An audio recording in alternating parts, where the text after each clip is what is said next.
I don't think that my art interest began. I was born into it. You know, my family were artists from 300 years ago, and on my mother's side, they were collectors for maybe 1,000 years. So one of the things that shaped my life was being involved with biennales and collecting biennales.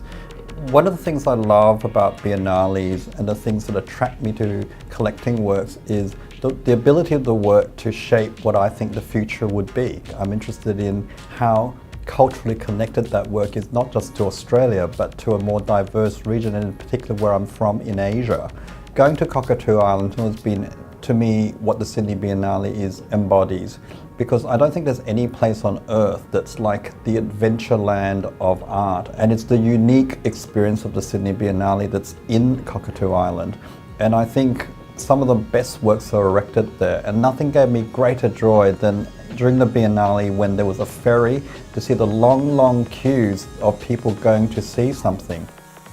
As we all know in Australia, culture seems to be about sport, but for once I think the equivocal voice of art was there and demonstrating to people that art is also what the community wants to seek and enjoy.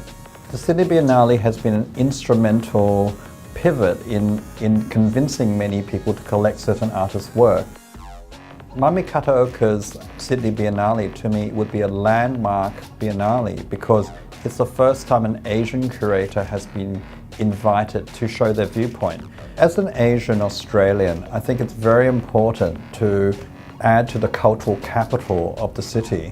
And the way I look at it is Australia has enough support for sport, and it's very important that we support its culture. And so I really think that others should join me in the support, because without the support we wouldn't have this wonderful piece of international cultural diplomacy.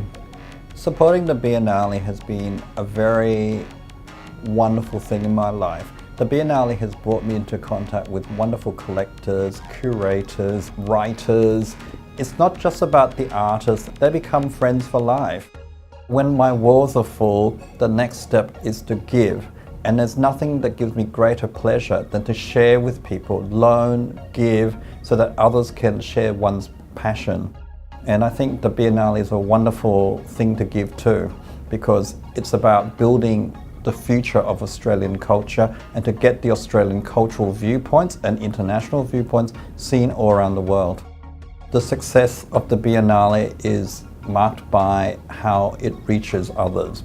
And to me, if I can get a young person to be a collector, get a young person to study art, get a young person to realise that Sydney has a vibrant cultural landscape, then whatever I give to the Biennale has been a success.